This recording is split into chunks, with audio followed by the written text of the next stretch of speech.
At the beginning of the story, we see a security guard named H who, along with his partner Bullet, was on his way to deliver a large sum of money to the bank. Suddenly their truck was stopped and tear gas was released inside the truck. After all this, as soon as H stepped out of the truck, the thugs saw him, got scared and fled the scene, leaving the truck behind. Bullet told his other colleagues that there was definitely something fishy going on with him. Seeing this, the thugs ran away as if they had seen a ghost. Just about 2 weeks earlier, this man named Patrick Hill had come to interview at the company. This company provides security services to people who deal with large cash transactions. They take on the responsibility of safely transporting money from one place to another. Terry, who holds a high position in the company, was quite impressed after seeing Patrick's resume. "You've done some really impressive work, but even so, you need to know just how dangerous this job is. About 5 months ago, one of our cash-filled vans was on its way to make a delivery. Suddenly, it was stopped in the middle of the road. It looked as if some repair work was going on the road. The workers parked a truck in front of the van, and then thieves dressed as construction workers surrounded the van from all sides. The thieves broke open one of the van's doors and threw a grenade inside, injuring both the driver and the security guard, who died on the spot. As soon as they loaded all the money into the vehicle, the thieves quickly fled from the scene." After this, Terry asked him, "Do you still want to do this job after knowing all this?" To which Patrick nodded in agreement. Just then, Bullet made his entrance and met Patrick for the first time. He said, "Here, your name will be H. Don't tell anyone your real name," and with that, his 60-hour training began. It was necessary to score 70% in this training. If you score less, you won't keep the job. H scored just enough on all the tests to pass. His bullets hit right on the outermost ring, as if he was deliberately aiming there just to get the minimum score. Even during the driving test, he drove perfectly, but in the end, while reversing, he bumped into a few boxes. Bullet introduced H to his team, which is called Formula 1. They use these strange names so that no one knows anyone's real identity. These people are involved in transporting large amounts of money from one place to another. That's why they don't use their real names, so that no one can exploit any of their weaknesses. After this, H was given all his weapons so he could start his work. Dave and his partner John were preparing to transport a very large package somewhere. Bullet was also supposed to go with them, but at the last moment, instead of John, he took H along. Dave told H that he couldn't even imagine how dangerous this job was. To which H replied, "No matter how dangerous it is, I'll handle it." Alright, now the three of them got into the truck and set out to deliver the money. During their conversation, Dave mentioned that he was supposed to be on duty in the truck that was robbed 5 months ago. But by chance, he had taken a day off, so someone else had to go, and that's what saved his life. Otherwise, he wouldn't be sitting here today. At this, H asked him, "Why did you take the day off?" Actually, he suspected that someone on the inside must have been involved in that robbery. Dave said that the police had already questioned him about this before. He said, "I drank a bit too much the previous day. That's why I couldn't make it to the office." While talking, they arrived at a building where they had to pick up $2 million. Bullet took H along with him for the pickup to see whether he just talks big or can actually get the job done. After picking up the money, they quickly returned to their depot. There was a lot of security here. Every single person working in this depot has to go through a security check. After returning to the depot, everyone went to their rooms to rest. Before going there, H carefully looked at the ID cards of all the workers and then entered the room. Inside, everyone was talking about how H doesn't say much. A member of the company came up to him and tried to get to know more about H. He asked H, "Where did you work before this?" H replied that he used to work at a big company in Europe.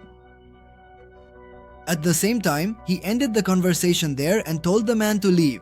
The man was very offended by H's response, and after this incident, everyone started to become even more suspicious of H. The next day, H, Dave, and Bullet went to deliver a small amount. But there, Bullet was taken hostage, and they demanded the $2 million kept in the truck. This incident made Dave extremely nervous, and he said that according to the depot's rules, they should leave from there. They'll get Bullet released on their own.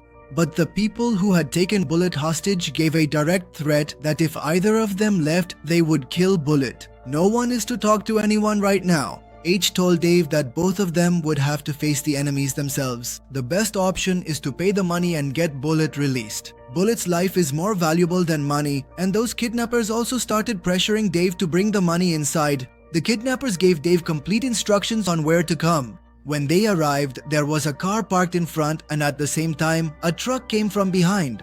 The kidnappers took Bullet out of the car. They told Dave directly to put all the money in the truck parked behind and not to try any tricks. H took the responsibility of transferring the money from one truck to another and told Dave to stay calm. H started throwing all the money from his truck into the other one. Bullet was brought out so that if anyone tried anything clever, they could kill him. H deliberately threw one bag outside instead of putting it inside. After that, one of the kidnappers came outside to put the bag into the truck. Then H cleverly pulled out his gun and shot him. After that, he calmly, in true hero style, killed all the kidnappers one by one, as if he had a lot of experience doing this kind of work. During training, his bullets had hit the outermost circle, but now he was shooting everyone right in the middle of the forehead. Chasing the kidnapper's boss, H reached a warehouse. He directly asked the kidnapper who he was working for.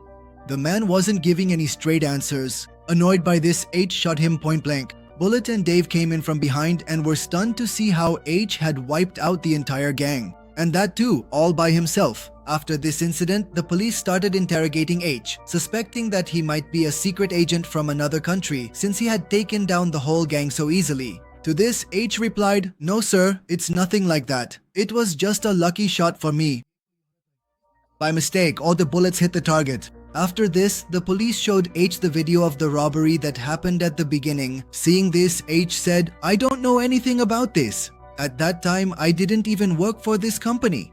When H came outside, his senior told him that now he would have to do a desk job for a month because it was company policy. "We don't want you to get depressed and take any wrong steps." H asked his senior, "Do I seem depressed to you?" Just then, the owner of their company arrived and started praising H a lot. He told the senior that the company needs people just like him. "Does he look like someone who just sits at a desk and works to you? He's a real go-getter." Meanwhile, the police officer who was talking to H called his senior to inform him that this is the very person the bureau has been searching for over the past 25 years. But the boss said not to take any action for now and to let him continue whatever he is doing. The officer said, "Sir, if you knowingly let him stay here and something goes wrong, the department's reputation will be at stake." But his boss replied, "Nothing like that will happen. He's not here for the money.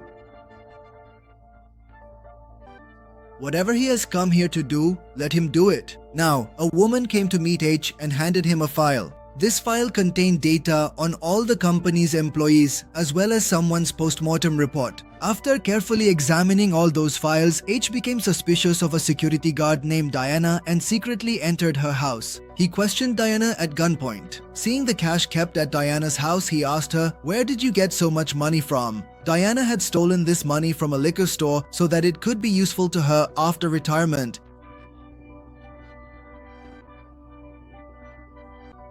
Diana explained that this was the first and last time she had ever done something like this in her life. After this, H asked her, "If you know anything, tell me now. Otherwise, if I find out later, it won't be good for you." To this, Diana denied knowing anything and H just warned her and let her go. After that, we go back 5 months in time. H was going somewhere with his son Doogie. At that moment, he received a call from a man named Mike. Mike is the same man who had come to rob the truck a while ago and then ran away after seeing H. Actually, Mike wanted to find out the location of a Fortico company's truck. Mike had sent someone else for this job earlier, but that person met with an accident on the way, so now this task was given to H. H and his son sat in the car and reached the Fortico depot.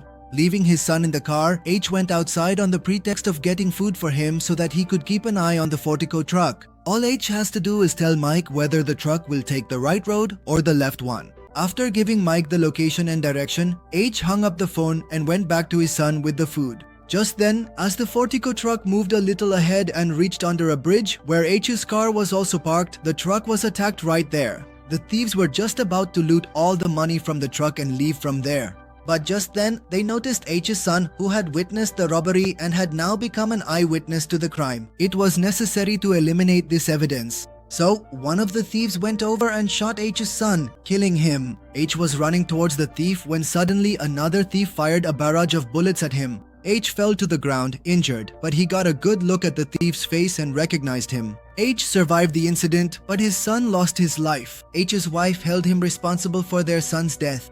And here we learn that H is the leader of a very large gang, and the people who looted the truck and killed his son belonged to a rival gang.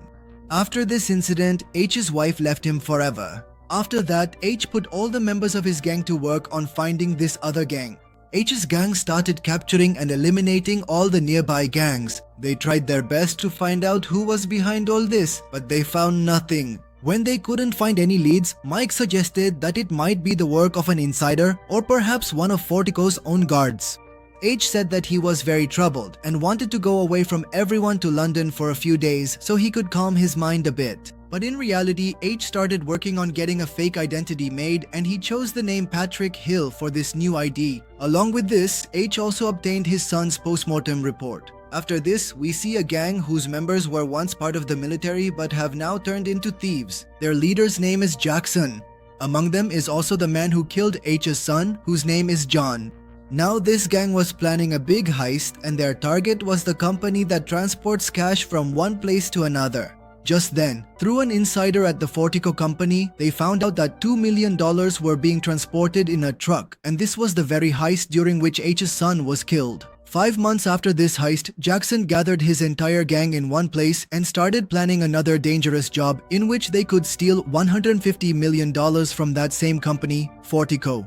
There is one day in the whole year that is called Black Friday. On this day, there is a huge amount of cash at Fortico. A few days later, H and Bullet were on their way to the depot with the money when Bullet told H, "Actually, I'm the one who's been giving all the information to those thieves." In fact, Bullet was also once a member of Jackson's gang, and now he has been working at this company for quite some time so that he can pass on all the information to Jackson's gang. Bullet said to H, "You seem like a capable man to me. Join forces with me and I'll make you rich." H had been waiting for this news for a long time. H immediately agreed to join him.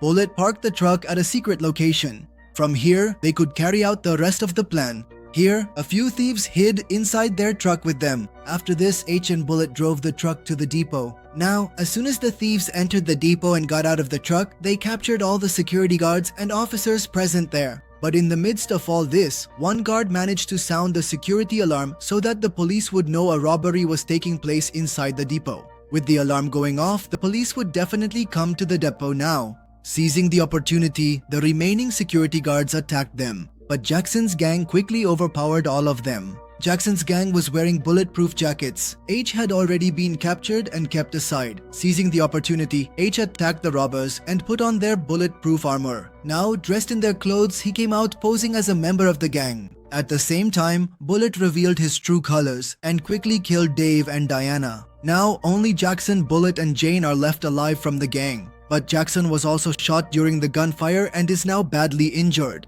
The three of them somehow managed to get a truck full of money out of the depot, break through the police cars waiting outside, cross the road, and make their way into that garage. There are some underground tunnels beneath this garage. Jackson was severely wounded at this point, and he also suspected that Jane wanted to kill them and run away with all the money himself. Because of this, Jackson tried to point his gun at Jane, but Jane snatched Jackson's gun and slit his throat. Now Jane and Bullet took all the money and, using the tunnel, reached a car on bikes. They loaded all the money into the car, but both of them had betrayal in their hearts. Before Bullet could pull out his gun and shoot Jane, Jane shot Bullet first, and taking all the money, Jane safely escaped through the tunnel. Now he felt that he was finally free. Jane was now relaxing at his flat. As soon as he came out of the bathroom and approached the table, a phone started ringing, which was lying among the bags full of money. As soon as Jane picked up the phone, he realized that H had also arrived at his house. This was H's plan so that he could find out Jane's location.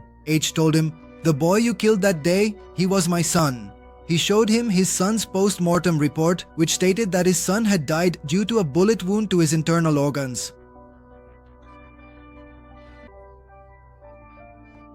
And then H killed Jane in exactly the same way as he had killed Dougie. After this, H came outside where an FBI chief was waiting for him. H handed over all the money to the FBI. Now, having finished his work, H got into his car and drove away from there. If you liked the video, please give it a like and subscribe to the channel. See you in the next video.